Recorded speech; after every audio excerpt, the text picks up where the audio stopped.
पहले ये कथा सूत जी ने शौनकादि ऋषियों को सुनाई थी, और एक बार यह कथा सुखदेव जी ने परीक्षित जी को सुनाई थी, और यही कथा सनकादियों ने नारद जी को सुनाई थी। तीनों के बीच कथा चलेगी प्यारे। ये जो भागवत जी की कथा है ना, इसमें 12 स्कंद हैं। अच्छा, आप ध्यान रखना, फिर हम पूछ लेंगे बीच बीच में कि कितने स्कंद हैं। कितने स्कंद हैं? 12, है ना। 335 अध्याय है प्यारे। इसमें जो महात्मा का वर्णन हुआ है ना, उसमें 6 अध्याय पहले दिए हैं और बाद में 4 अध्याय दिए हैं। 4 और 6 कितने हो? 10 हो गए। तो 335 और 10 345 हो गए, है ना।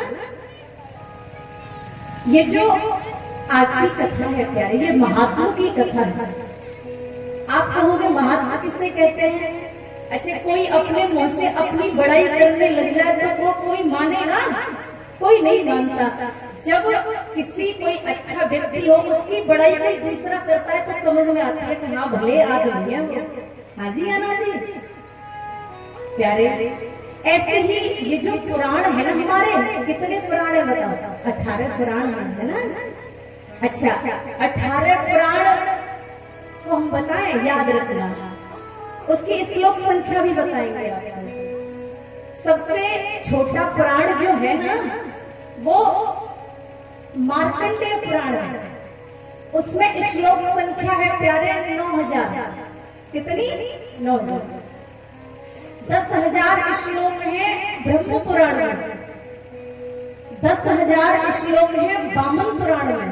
काउंट करते चलना, 18 करने हैं।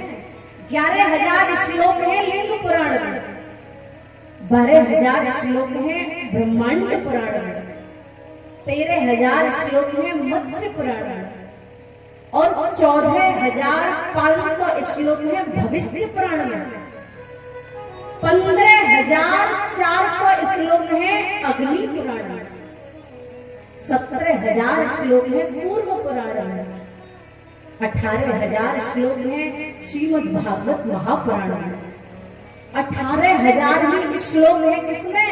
ब्रह्म वैवर्त पुराण में, 19,000 श्लोक है गरुड़ पुराण में, 23,000 श्लोक है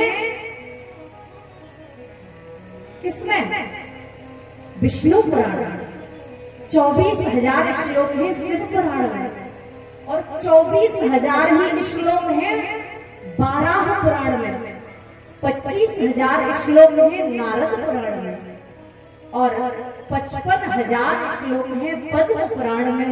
और जो सबसे बड़ा पुराण है 18वां, उसमें है 81,100 श्लोक संख्या है, और पुराण का नाम है स्कंद पुराण।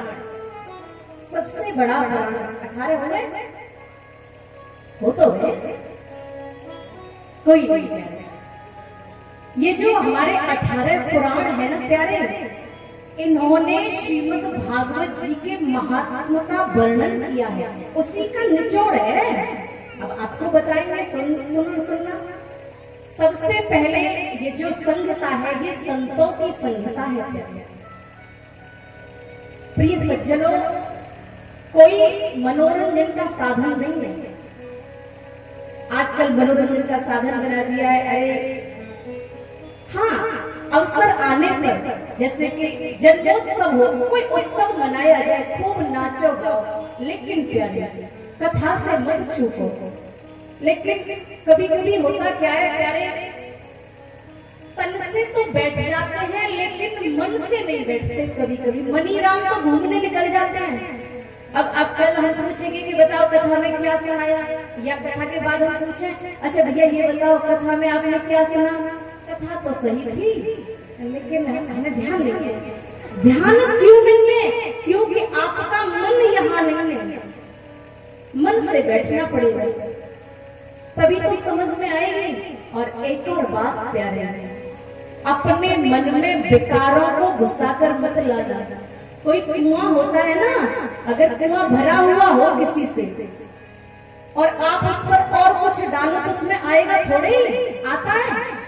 था ना, इसलिए कुआं अगर खाली होगा ना तो उसमें अगर डालेंगे तो उस कुएं में जो जगह है ना वो भर जाएगी। ऐसे ही हमारे मन की बात है, अगर हम मन में बेकार ऐसे घुसे होंगे तो क्या होगा, फिर उसमें अच्छी बातें आएंगी ही नहीं। कभी भी अपने मन में ये नहीं सोचना चाहिए। देखो जो श्रोता होते हैं ना, बड़े विद्वान होते हैं, सबकी बातें सुनते हैं। वक्ता तो बांसुरी की तरह बैठ जाता है और जिसमें फूंक भरने वाले तो गोविंद हुआ करते हैं। न जाने इस जिभ्या से गोविंद क्या कहलवाना चाहते हैं और आपको क्या सुनवाना चाहते हैं, क्या पता। न जाने गोविंद ऐसी कोई बात निकलवा दे जो आपके जीवन को सार्थक कर दे।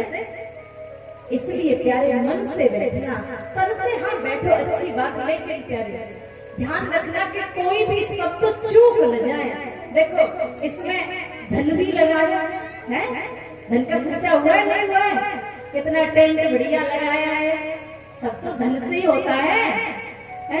फिर भी मन से न बैठे, जीवन का लाभ न लिया तो फिर कोई लाभ नहीं है प्यारे। जीवन का उद्देश्य नहीं है श्रांत भवन में टिक रहना, किंतु पहुंचना उस मंजिल तक जिसके आगे राह नहीं है।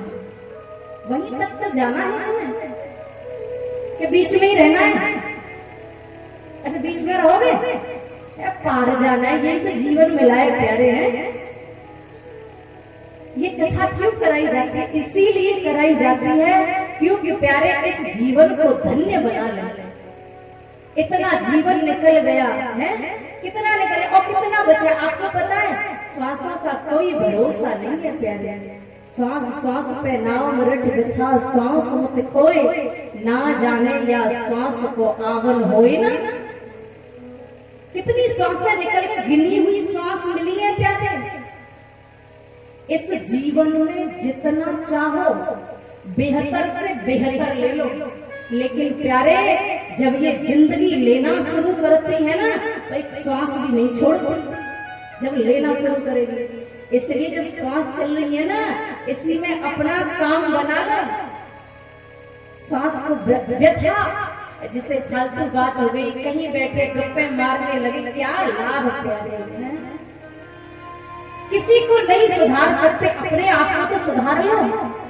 कोई नहीं, चलो हमारे कहने से कोई नहीं सुधरा, अपने आप को तो देख लो कि हमारा जीवन किधर जा रहा है। जितना भी हो प्यारे उतना भागवत कथा सुने, भजन करें, कीर्तन गाएं, अच्छे से जीवन यापन करें। ऐसे नहीं कि श्वासों का कोई मोल ही नहीं है।